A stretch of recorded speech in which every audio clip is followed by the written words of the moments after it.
Good evening, ladies and gentlemen. Welcome to join us in this edition of the 6 p.m. newscast on Equinox Television. Tonight, the former Secretary General of Ngondo has been found not guilty of human trafficking. The verdict was handed down today by the Ndokuti Court of First Instance in Douala. And also in this newscast, the National Communication Council has so far suspended some radio stations and print media over the non-respect of communication norms. And in the second part of this newscast, we get the major innovations on the September 4th presidential decree on the Special Criminal Court. This is the 6 p.m. newscast on Equinox Television.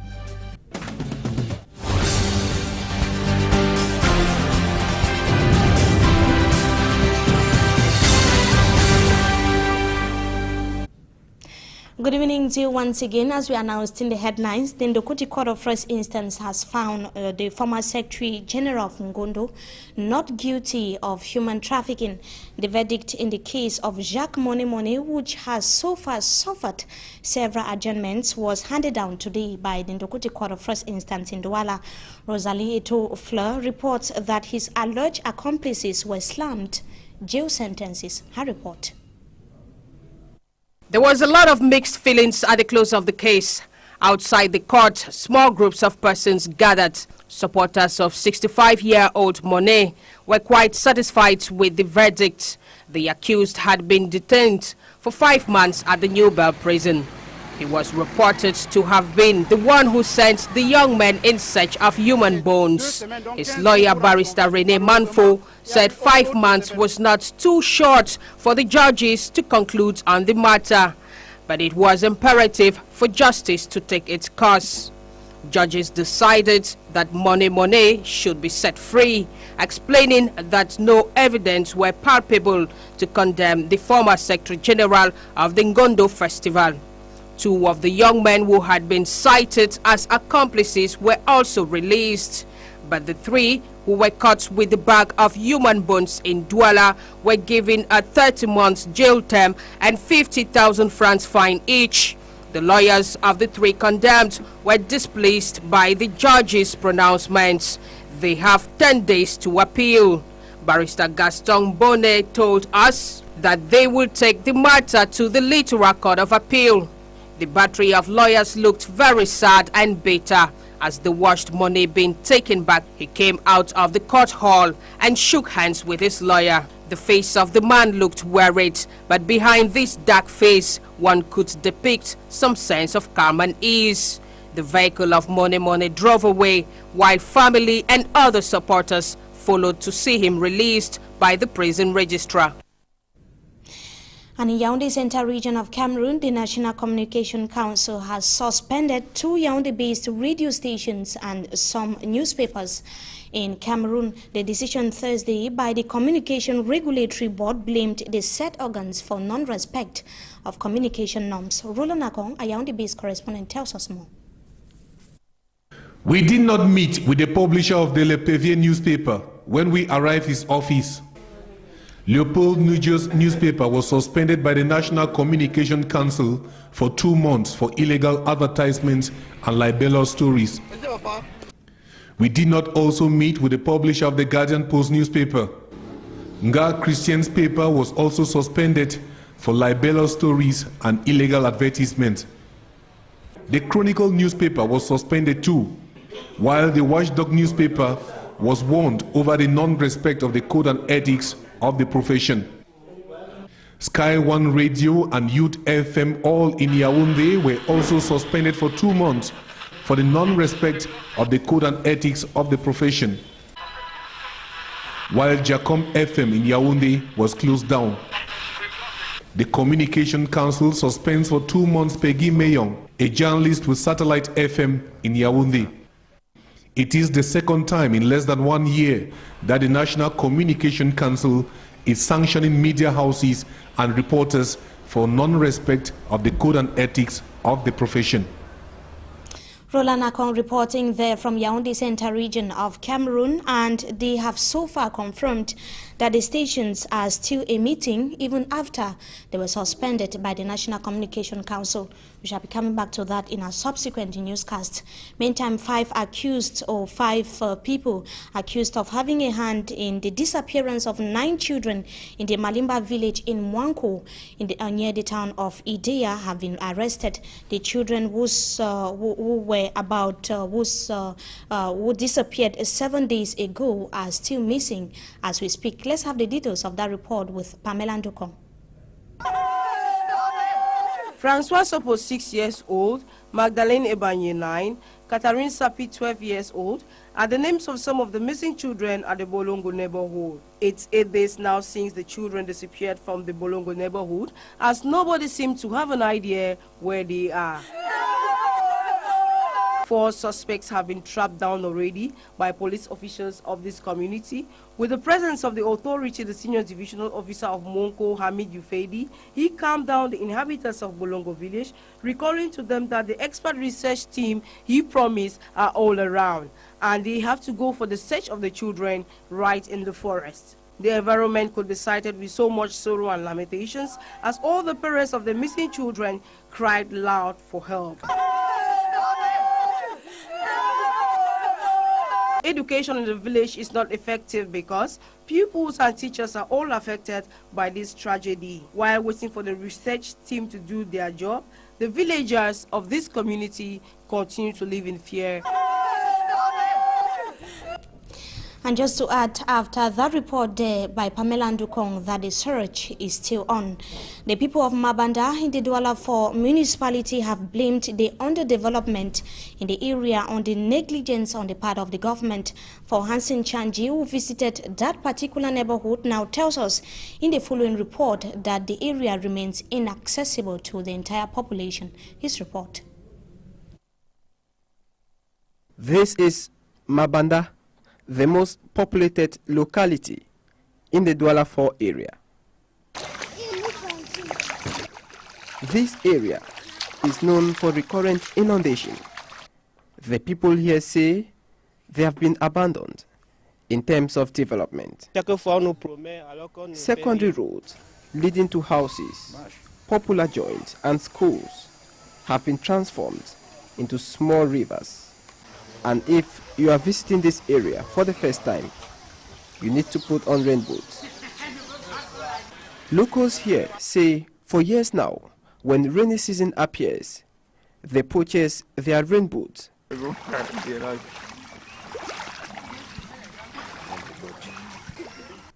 Even children have to battle with stagnant water to go to their various destinations. Parents at times take their children to school on bikes or carry them. If not, their children have to swim in the water.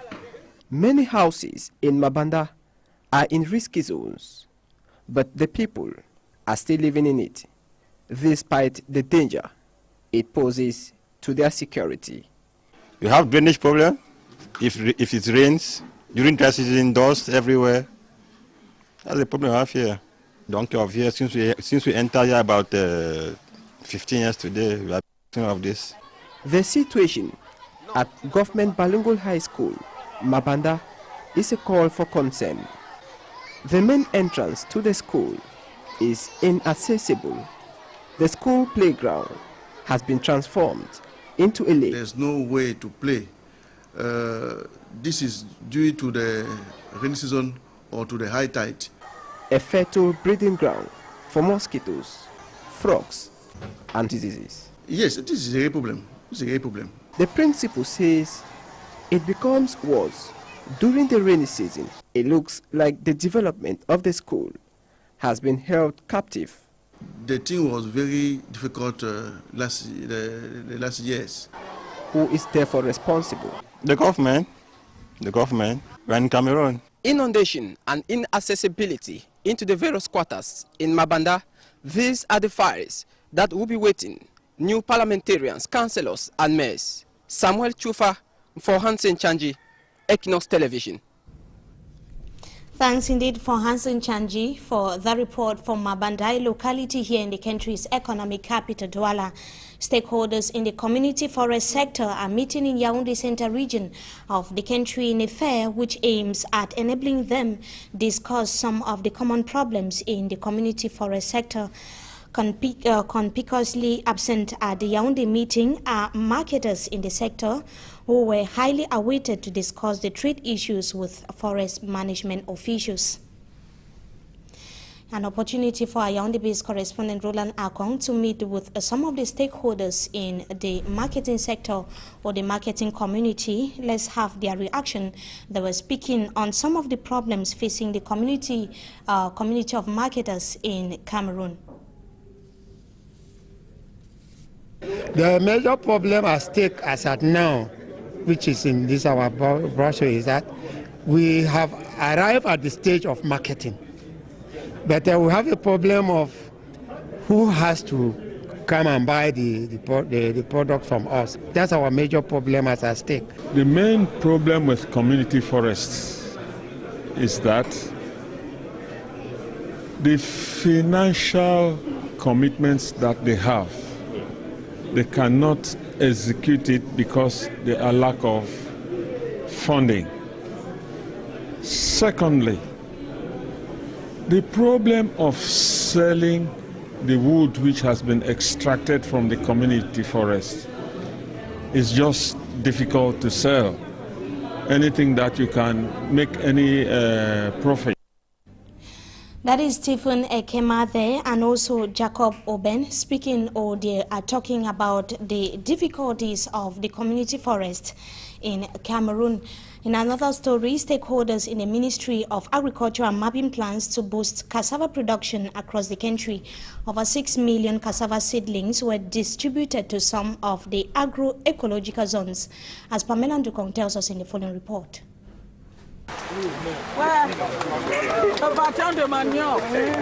The Central region benefited the greatest number of seedlings of 2,900,000 to occupy some 210 hectares of land. The littoral is next with 155,000 of cassava seedlings to be planted on 155 hectares of land. The Northwest region received lowest quantity of 250,000 to be planted on 20 hectares of land. For the realization of the PDVRIP project, the consignment by the MINEDA was distributed to entrepreneurs following their demands and some basic climatic conditions. 100 of these farmers were beneficiaries of the Funde division, that's the Central region. The Paro and Dio division in Adamawa, only one farmer received the seed. This project that started 4 months ago from April to August 2013 will also target other foodstuffs of gross production. The exercise was rounded off in a ceremonious manner in the presence of the Minister of Agriculture, Esimi Menye. Pamela Ndukong, the reporting, which takes us right away out of our national boundaries. Rwandan President Paul Kagame met with Congolese leader Joseph Kabila in Uganda, and they agreed to make efforts to establish peace in the conflict-ridden Eastern Congo. Rebels from the Democratic Republic of Congo, that is the M23 rebel, said they would resume peace talks with the government. Talks between the two sides were suspended in May and had been reinstalled following a demand from leaders of Africa's Great Lakes region. Still in news out of our national boundaries, the U.S. and Russia had not breached their differences over the issue of possible military action in Syria. In a news conference on the final day of the summit in St. Petersburg, that was today, the president of Russia said that it was counterproductive to destabilize the situation in the Middle East. Let's have the details of that report with Dutch Velen TV. The traditional family photo gathering was brief this time, with host Vladimir Putin appearing to want to get away as fast as possible. The Russian leader and US President Barack Obama did meet on the sidelines of the summit, but a Kremlin spokesman said they failed to overcome their differences. Russia, along with China, says there is not sufficient evidence that Syrian President Bashar al-Assad ordered a chemical attack. Both America and Russia want peace in Syria, and they want bloodshed to stop as soon as possible. But we do not agree with anybody in the world trying to dictate their will to another country, trying to change the regime in power in another country. Meanwhile, in New York, the U.S. ambassador to the United Nations, Samantha Power, slammed Russia's stance as irresponsible. And even in the wake of the flagrant shattering of the international norm against chemical weapons use, Russia continues to hold the Council hostage and shirk its international responsibilities, including as a party to the Chemical Weapons Convention. German Chancellor Angela Merkel and her delegation say the world's response to the alleged chemicals attack must be political and in conformity with international law.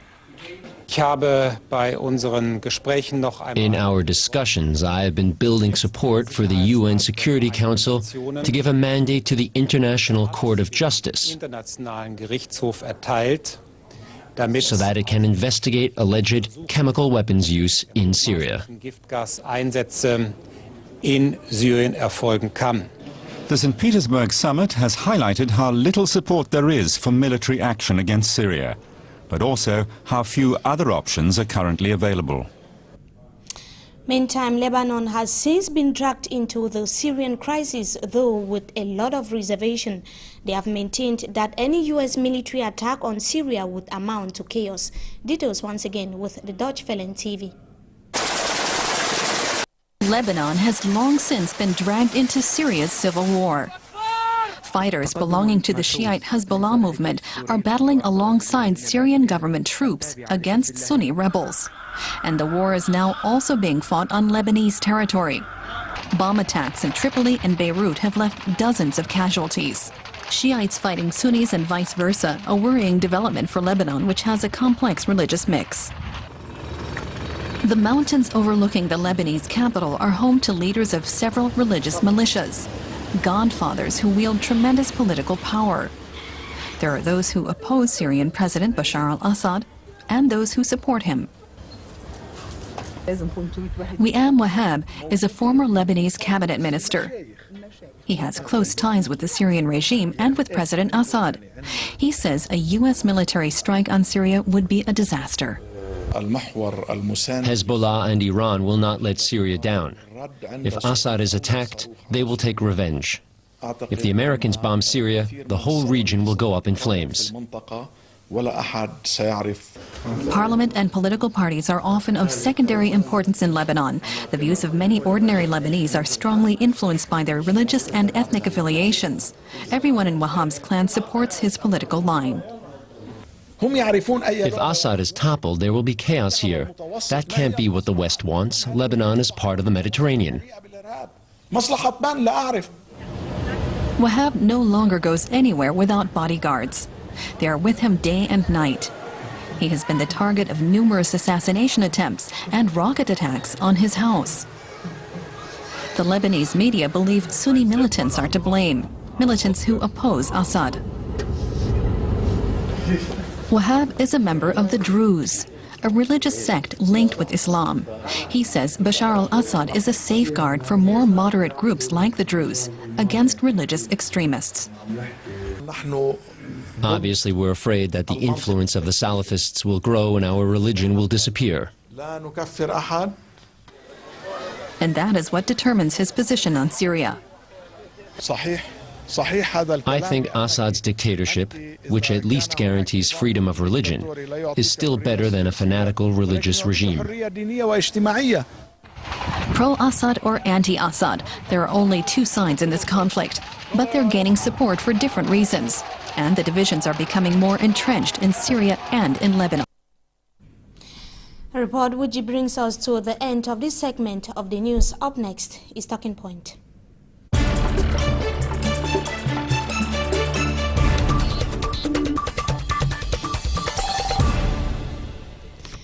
Welcome once again, viewers, to join us on Talking Point tonight. The head of state, Paul Biya, this week signed a decree on the law or modifying the law creating the Special Criminal Court in Yaoundé Central Region of Cameroon. Our guest tonight is a barrister at law.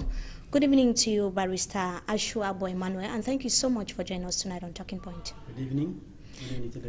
Now, this law creating the Special Criminal Court, or so far, the decree creating the Special Criminal Court backs as far as the year 2011, and it was initially meant to try embezzlers of state funds, precisely those who embezzle over 50 million francs CFA from the state coffers.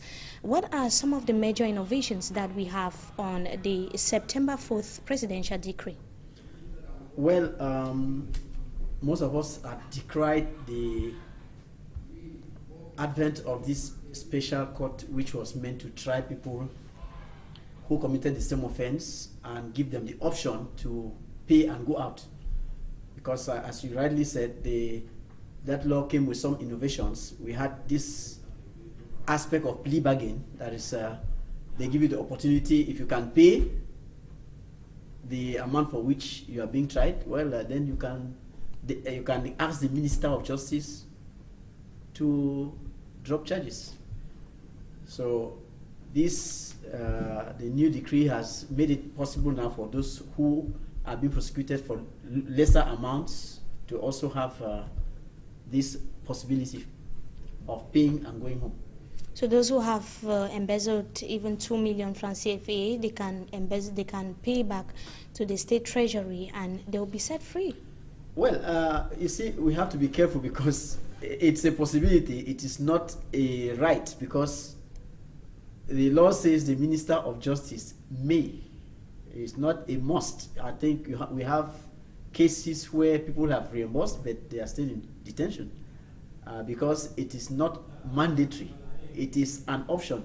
The minister may. I think when one of these famous detainees paid into public treasury the amount for which he was standing trial, I did say on this channel that it would be embarrassing if the government doesn't release him, man.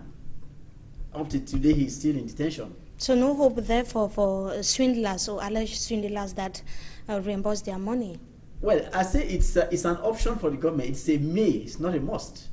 It is not compulsory that if you pay, you are going to be released. So the government still has the option of maintaining this person in detention. If it sees that, I mean, you see, this law gives the opportunity to the government to decide whether this criminal should go home or not. If you are somebody who, well, accidentally, that is in the minister's discretion. It's discretionary. So he may decide to order that prosecution be halted, or he may decide to allow it continue. Because normally the rule is that any person who embezzles state funds or commits an offense should not be seen to get away with it. But since the legislator wanted to encourage people who embezzle state funds to pay back, this innovation was brought in. But again, you see, the law brought that barrier, that safeguard, to say that the Minister of Justice may, it is not a must, he may order that prosecution be halted. And it gave powers to presidents of courts of first instance, attorney generals, and also state prosecutors to be able to set the criminal or the accused free if they happen to restitute the embezzled amount of money. Yeah, that's right. As I was saying, it's a discretion. It's not compulsory. So the major innovation, as we are hearing from you, Barrister, is that generally, anybody who embezzles, whether 2 million, whether 10 million, whether 50 million, can equally reimburse, but there's no possibility or is not a certainty that the person will be set free. Yes. So it doesn't actually answer the question of the deadline for the case to go through the proceedings and everything.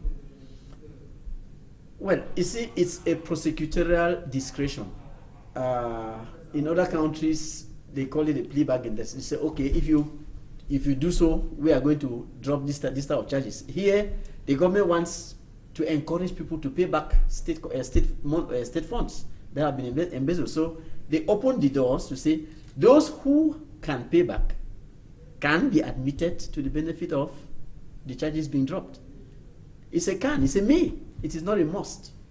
So people should not go stealing monies and putting them in bank accounts, thinking that when they remove the monies, they can keep the interest and pay back the principal. It will not work.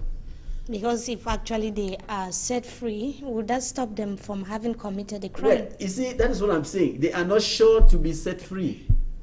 It is a discretion that the government still, the prosecutors still enjoy. They have the discretion to say, we are stopping it or we're not stopping. We have, like the case of if Michel Frosso, which is still hanging, or Hamad Adam and all that. You see, the state has that discretion to say, we are dropping charges or we are not dropping. But if Michel Frosso is still being detained, it should be clarified under other matters other than the embezzlement of state funds.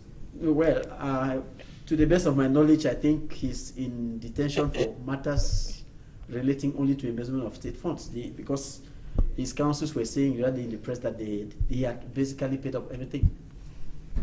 So I mean, normally the minister ought to say go, but it's a discretion. It is not a must. We cannot hold him to book for that. So it's of course not to the advantage of embezzlers of state funds. It is to the advantage. It is to the advantage in that therefore? They have the hope that they can be released. They have the hope. Previously they didn't have. Now they have the hope that if they pay back, they can be released. Though it's a probability. Right. Thank you so much, Barrister Ashu Agbo, for joining us tonight on Talking Point, and we hope to have you some other time again. You're welcome. And to our viewers, we thank you so much for joining us in this edition of the 6 p.m. newscast on Equinox Television. I sincerely apologize for my bad voice, and we wish you a blessed weekend in the company of our programs.